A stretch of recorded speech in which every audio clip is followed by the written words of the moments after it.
Ang Aklat ng Roma Kabanata 13.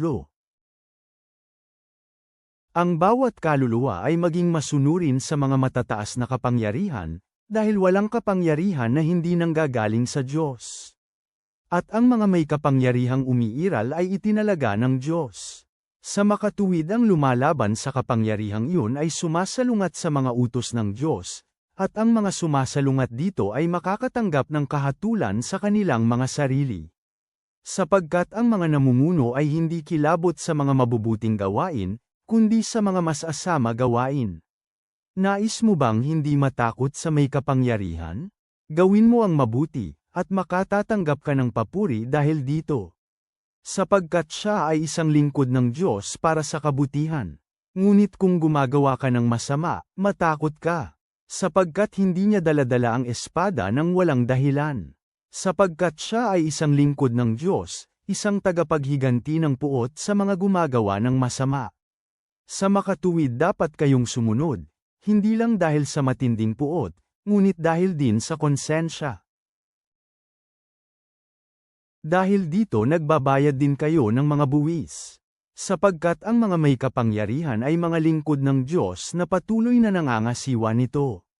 Bayaran ninyo ang lahat kung ano man ang inutang ninyo sa kanila, magbuwis sa dapat pagbayaran ng buwis, magbayad ng upa sa kung sino man ang inuupahan, matakot sa nararapat katakutan, parangalan ang nararapat parangalan.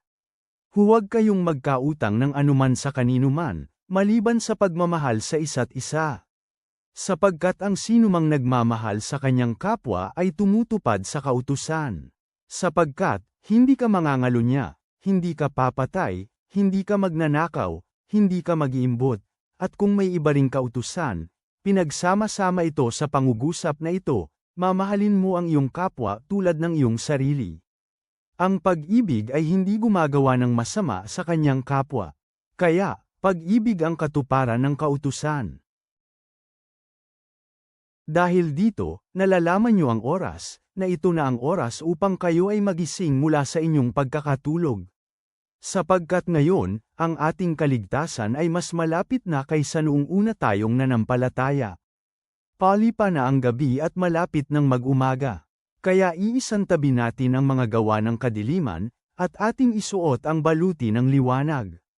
Lumakad tayo ng nararapat, gaya ng sa liwanag, hindi sa magulong pagdiriwang o sa paglalasing. At huwag tayong mamuhay sa kahalayan o sa pagnanasang walang pagpipigil, at hindi sa alitan o pagkainggit. Ngunit paghariin ninyo ang Panginoong Jesu-Kristo at huwag pagbigyan ang kagustuhan ng laman, para sa mga pagnanasa nito.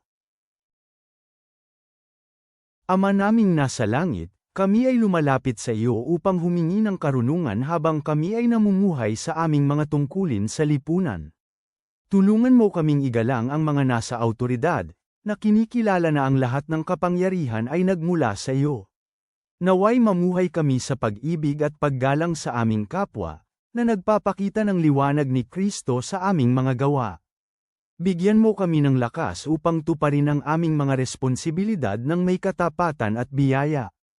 Ingatan mo ang aming isipan sa iyong perpektong kapayapaan. Amen.